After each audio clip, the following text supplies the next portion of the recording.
loin, s'il te plaît, il y a une végétation, respecte la végétation, dépend de la topographie. Il a arraché les arbres palmiers, les arbres, on avait un magnifique mimosa, on avait une série de mimosas, ils ont été abattus, les cactus ont été abattus, les figuiers ont été abattus, et voilà, il est jusque son périmètre, il veut mettre son mur là où le topographe a mis son piquet, et il veut mettre son mur sur cet endroit, et il se passe que ce piquet, eh bien, il est à l'avant de la table, donc toute la table lui revient, donc il est en train de la récupérer. Et je n'ai rien pu faire. J'ai contacté le président de la municipalité. Le président de la municipalité, allez, je me réserve sa réponse parce qu'elle est trop nulle. Et il va devoir rendre des comptes. Je vais transférer à la haute autorité de l'État. Son attitude est absolument, irresponsable, criminelle quasi. Il aurait pu venir, constater, envoyer une équipe. Et sinon, ouais, c'est moi qui va me disputer avec mes voisins. Non, on a failli tourner à la bagarre tout à l'heure. J'ai pas l'âge de faire la bagarre. J'ai pas les moyens de faire la bagarre. Contre des ouvriers, contre des voyous, je ne veux pas faire ça. Donc je travaille avec la légalité, je travaille avec l'intérêt. Et là, cet intérêt est complètement nié, bafoué, ignoré. Et la belle idée qui aurait pu envoyer quelqu'un pour vérifier les identités, vérifier si le permis de construire correspond à ce que l'on fait, s'il a le droit de détruire, si on lui a donné autorisation de détruire les palmiers, les arbres, les tabias, etc. Donc c'est un travail de police à faire. Qu'est-ce que je peux faire moi contre ces gens-là? Donc si le président de la municipalité ne fait pas son travail, par peur, bien sûr, par peur, eh bien il devra compte des rendre. Parce qu'il est là pas pour avoir peur, mais pour défendre le bien commun. Assez lourd. Alors la question qui se pose d'abord, c'est dans quelle langue je vais parler. Normalement, pour les choses intimes,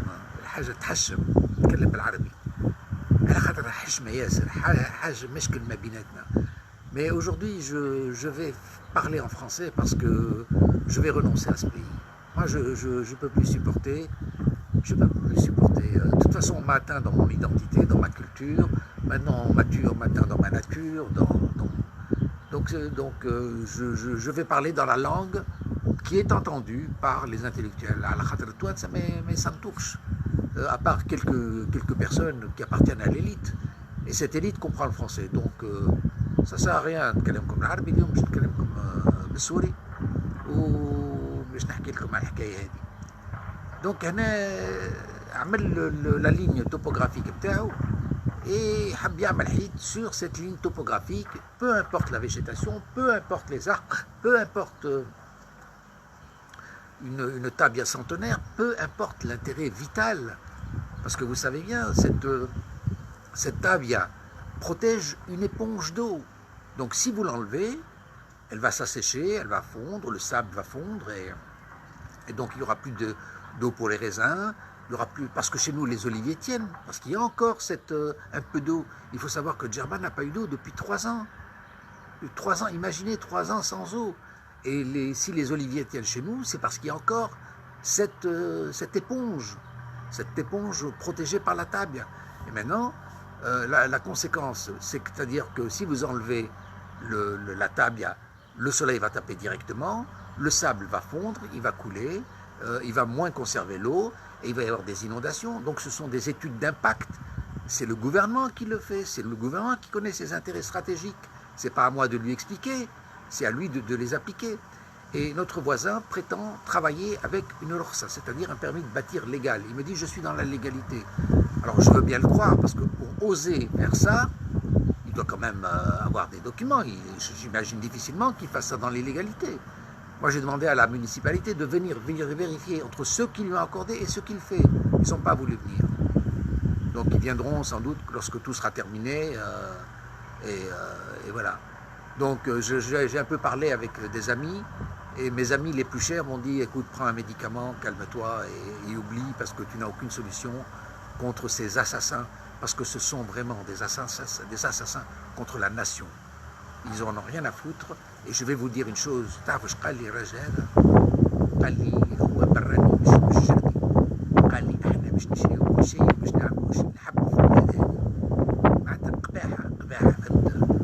وصلنا كلام معناتها il va vous intimider avec tous les moyens qu'il peut. Voilà. Vous entendez ce tract qui vraiment est insupportable. Qui est insupportable. Il est là depuis 6 h du matin.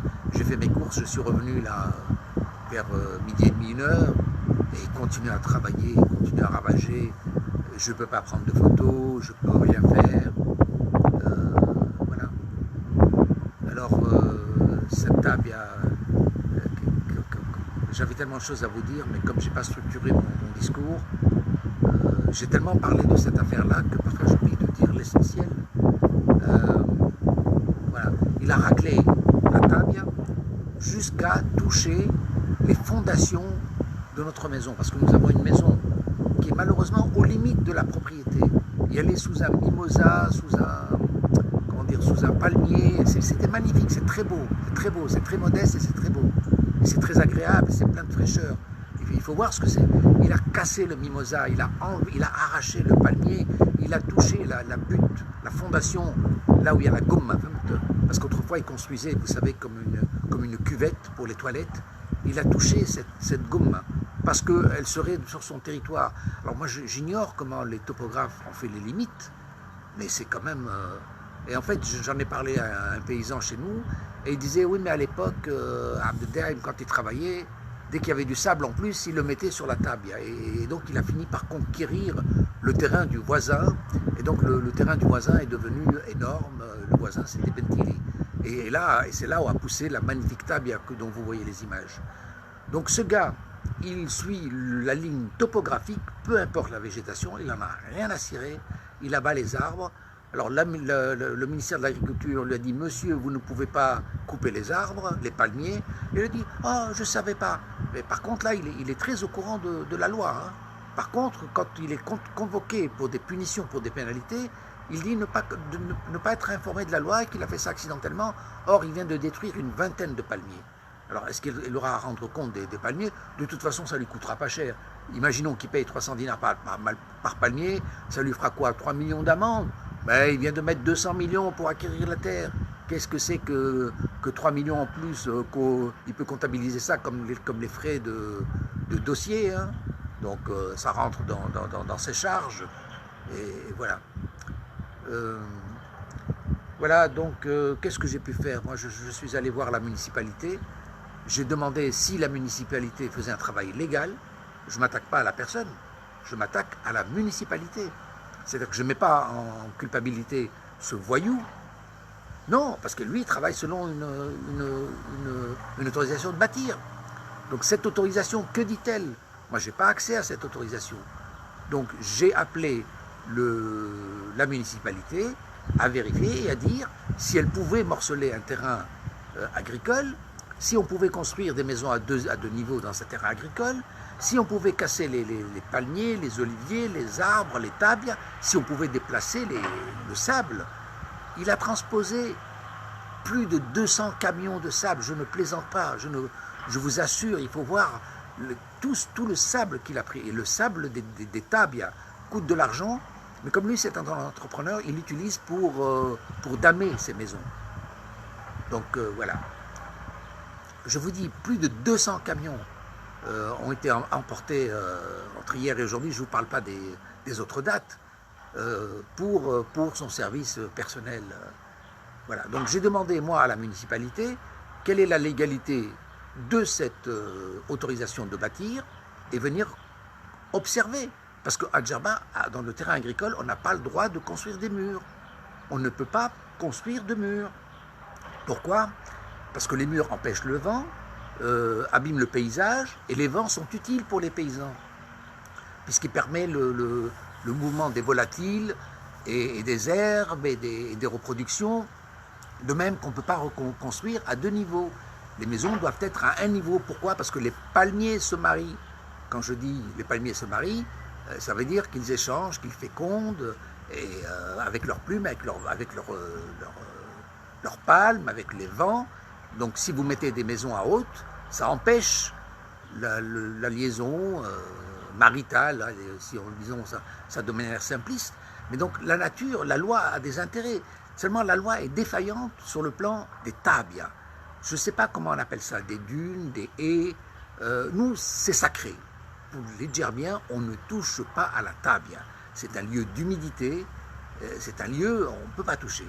Mais les nouvelles générations, oh, il y a des aqarab, il y a des serpents, il y a des... c'est la foutaise, bien sûr. Et là, ça leur donne toutes les raisons du monde pour les casser. Or, on touche à l'humidité des sols, on touche à la stabilité, on touche à l'agriculture, on touche à la verdoyance, on touche vraiment à des questions de sécurité. Djerba, je vous le dis, avec le réchauffement planétaire, va être une des premières victimes parce qu'on va redevenir un désert sur l'eau. Voilà, vous entendez, ces gens pénibles. Je parle en étant vraiment très perturbé. Je vous dis, c'est un moment de dépression. Vous ne verrez jamais ça dans ma vie. Je suis un homme heureux, agréable, etc., positif. Mais là, cette atteinte à la nature vraiment me bouleverse, me touche. Vous savez, à Bruxelles, j'ai un petit figuier, un olivier. J'en veux à mes enfants de ne pas l'avoir arrosé parce qu'il a duré depuis une quinzaine d'années et maintenant il est mort. Moi, ça me fait de la peine pour un figuier à Bruxelles. Alors si vous imaginez tout le mal que j'ai lorsque je vois une table sur 100 mètres qui est abattue, quand vous voyez des mimosatiers, je ne sais pas comment on appelle ça, des arbres mimosas, des palmiers abattus.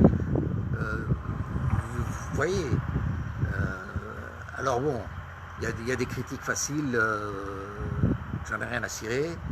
Ceux qui parlent de oui, c'est sa propriété, il fait ce qu'il veut. Non, on ne fait pas ce qu'on veut. Quand vous achetez une terre agricole, c'est une terre agricole, il faut respecter les normes agricoles. Quand vous achetez un appartement, vous respectez la collectivité dans cet appartement. Quand vous achetez un lieu historique, vous respectez le lieu historique. Toute chose a son respect. On ne peut pas faire ce que l'on veut. On ne peut pas sortir un lapin de son imagination et tiens, on a une bonne idée et on détruit tout ce que les anciens ont fait. On ne peut pas faire ça. C'est pas vrai. C'est pas légal. C'est pas légal. Voilà, donc c'est une remarque par rapport à certaines personnes qui nous accusent de négativisme et qui n'arrêtent pas avec leurs critiques négatives. Voilà, donc je ne vous ai pas répondu personnellement, mais je vous dis que vos remarques négatives, elles m'embêtent et elles n'apportent rien de positif, elles sont purement négatives.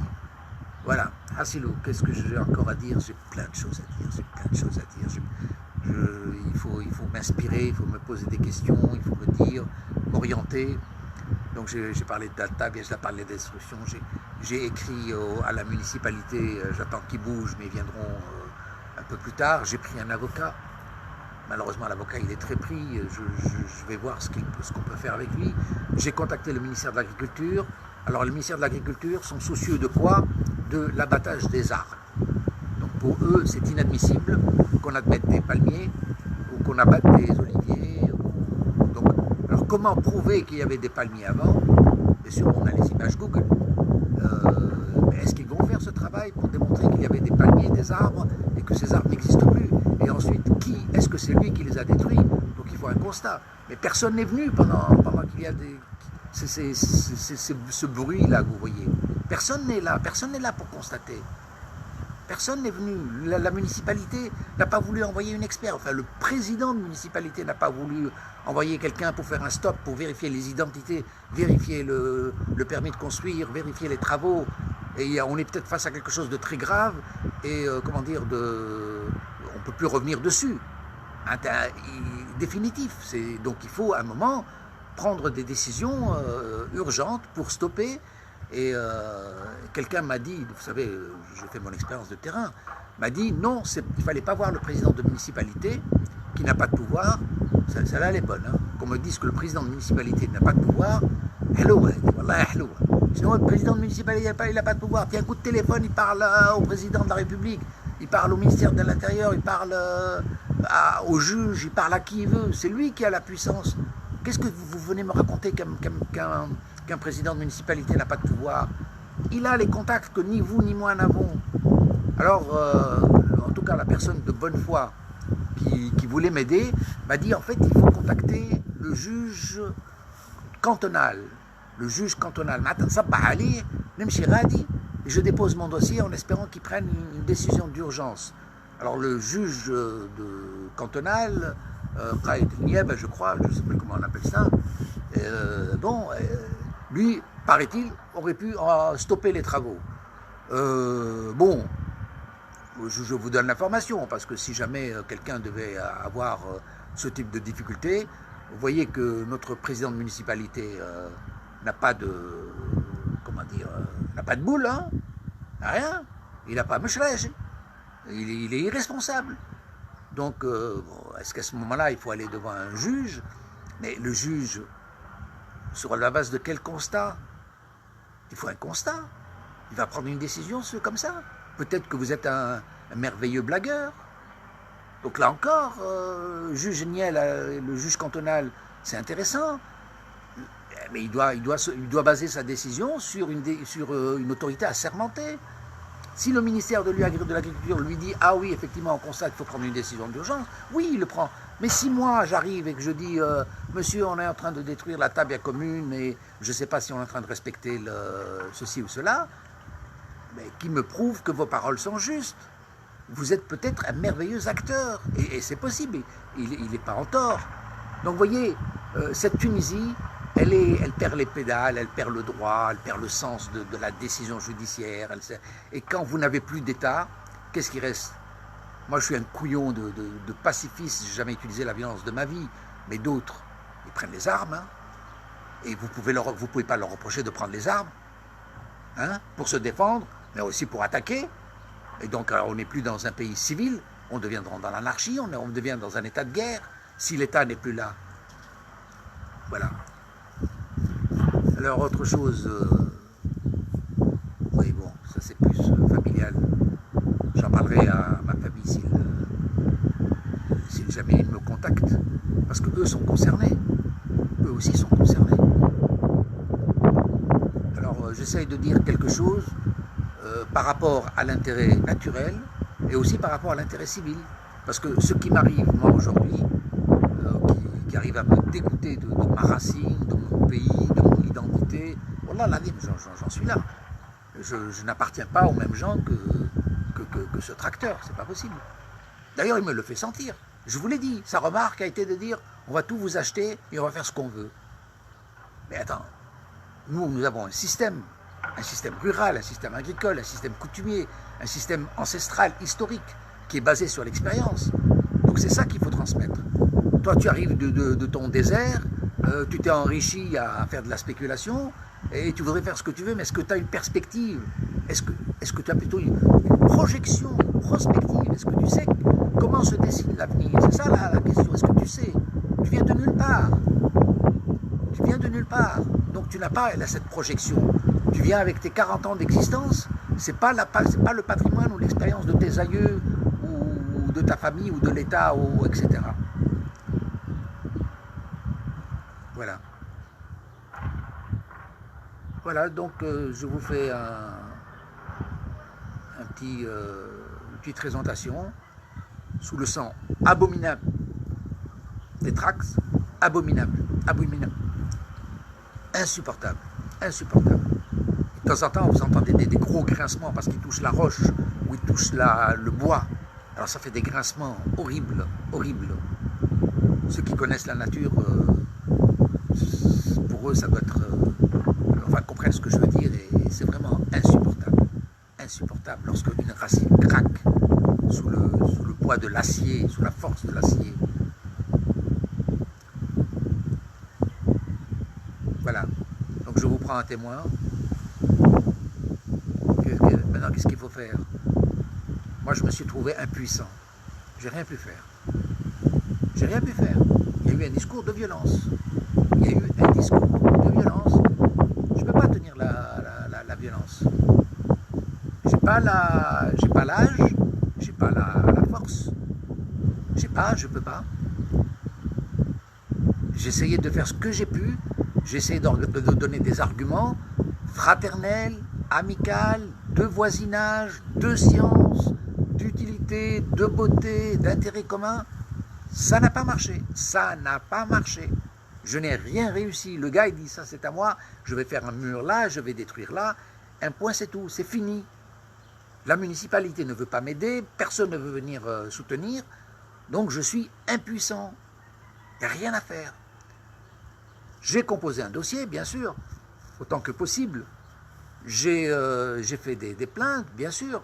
Alors le temps qu'on les enregistre, le temps qu'on les lise, le temps qu'on envoie une équipe, évidemment, il y a 4-5 ans, mais ils sont là. Ils sont là avec des photos de ce que j'ai pu fournir. Mais c'est insuffisant. Dès que je serai loin, on claquera le dossier, plus personne n'en parlera. Plus personne n'en parlera. Donc qu'est-ce qu'il faut faire concrètement? Qu'est-ce qu'il faut faire? Alors, mon idée, c'était de référer à la haute autorité de l'État. La haute autorité de l'État, c'est le président de la République.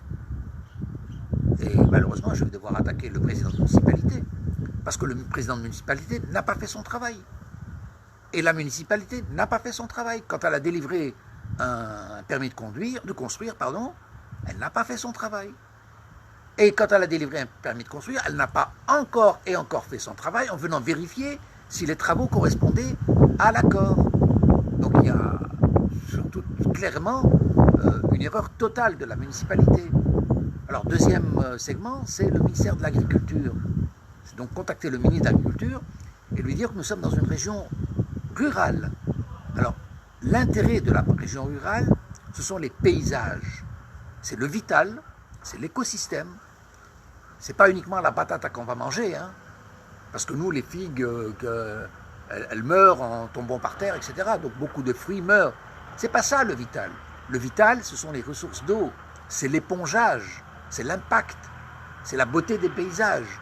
C'est lorsque vous voyez, comme derrière moi, des palmiers, des grenadiers, du verre, vous voyez que c'est un peuple qui a travaillé, que c'est beau. Et ça vous donne envie de voyager dans ce pays. Et quand on détruit les palmiers, on détruit le paysage rural. Et voilà. Et donc ces gens-là sont en train de faire de l'aménagement urbain, de la spéculation financière sur un lieu agricole. La municipalité ne devait pas autoriser ça. Vous ne pouvez pas autoriser ça. Et voilà. Donc les erreurs sont multiples. Alors, aller plus haut, c'est est-ce qu'il y a des organisations internationales comme la PAL par exemple, qui s'occupent de géologie? Ah oui, parce que là encore, il y a une chose que je ne vous ai pas dit. Ils ont faussé la géologie en déplaçant tout le sable. Ils ont déplacé tout le sable, maintenant ils ont une cuvette. Moi, c'est haut parce qu'il y a une dune, mais eux, c'est une cuvette. Qu'est-ce que ça veut dire? Quelles sont les conséquences? Il y a des études d'impact à voir. Donc ce gars-là agit de manière criminelle pour le futur. Pour le moment, il va gagner de l'argent parce qu'il va construire une maison, il va la vendre. Mais dans l'avenir, c'est un croque-mort. Bon, il faut voir tout ça. Voilà. Alors, حاجة أخرى، خليت اللحية، علاش خليت اللحية؟ خاطر ما حبش يعقلوني، فهمت؟ نخلي اللحية على خاطر بعد كي ما حبش يعقلوا وجهي. على خاطر في عرك وضرب وبرجوليه، معناتها كي نكون باللحية، كي نهار نحجم، نهار ما عادش يعقلوني، فهمت؟ دونك مش تقولوا لي شبيه مسيب ولا حاجة هكا، لجماعتنا نحكي لكم. Voilà. Qu'est-ce que j'ai encore ajouté? Écoutez, j'ai pas pris de notes, mais j'ai plein de choses à dire. Je n'arrêterai pas. Il faut que l'inspiration me vienne, il faut que les questions se posent, il faut que je me ressouvienne. Voilà. Il y a des photos, je vous ai montré cette tabia magnifique il y a 80 ans. Les tabias datent de l'époque romaine. Elles se sont composées avec le ruissellement des eaux. Donc c'est toute l'expérience météorologique du monde. La tabia n'est pas là par hasard, elle est un cumul de sable. Il faut savoir tout ça. Elle draine les eaux de pluie, vers les citernes. Elles conservent comme une éponge. Elles vont vers les puits naturels. Donc les tabias, c'est divin. C'est un divin. En arabe, on dirait un don de Dieu. Un don de Dieu, c'est-à-dire un fait de la nature. Et ce couillon-là, il se prétend musulman, et ça c'est sa propagande. Donc tout le monde dit, ouais, il est honnête, il ne prendra rien qui n'appartient aux autres. Il a un gros tabac comme ça, ici, à la khatr zama, il se fracasse la tête, le crâne sur le sol 5 fois par jour. Donc Amel tabac, une empreinte indéfectible, mais c'est du mensonge. C'est du mensonge. Et les khaf rabbi, il respecte la nature, il respecte les animaux. Les végétaux, c'est une vie. Ce sont des êtres vivants. Quand vous touchez à une plante, elle communique, savez-vous. On le dit, hein. Eh bien, les cactus, c'est pareil. Mais ils n'ont aucune puissance face à de l'acier, à des mâchoires d'acier. C'est impossible. Elles ne peuvent rien. Elles ne peuvent pas se défendre. Tout comme le mouton ne peut pas se défendre contre un couteau de boucher. C'est pas possible. Et là, c'est pareil. Des mâchoires d'acier qui viennent avec la force du diesel, c'est pas possible. Elles ne peuvent pas se défendre. Mais elles communiquent. Et je suis persuadé qu'elles communiquent. Elles dégagent de la sève, elles font quelque chose. Ce sont des êtres vivants. Ce sont des êtres vivants. Et quand vous n'avez pas de respect pour la vie naturelle, eh bien ça va retomber sur vous. Ça va retomber. Alors oui, dans les arguments, je l'ai dit, on est voisins. On est voisins, qu'est-ce que ça veut dire? Ça veut dire que mes enfants vont fréquenter tes enfants. Et ça ne sera pas possible. Ça ne sera pas possible. Donc je ne veux pas sympathiser avec ces enfants et je ne mettrai jamais mes enfants en condition de sympathiser avec leurs voisins. Mais c'est inédit ce comportement. Nous les Djerbiens, le voisin, c'est sacré. C'est plus que sacré. Puisqu'il y a des mariages entre voisins, il y a des amitiés, il y a des sécurités entre voisins. Lui, quand ce voisin il fait ça, ما كي ياخذ بخاطري مش بخاطري راه طاب يعني مش باش ناكل منها ولا باش نبني ولا لا ديما بيناتنا حاجه مزيانه حاجه نوزيزول حاجه جو مونtre pas vos visages. Voilà, le téléphone sonne, il n'a pas l'habitude de sonner. Et bon, c'est le moment aussi de fermer. Je dois répondre, excuse.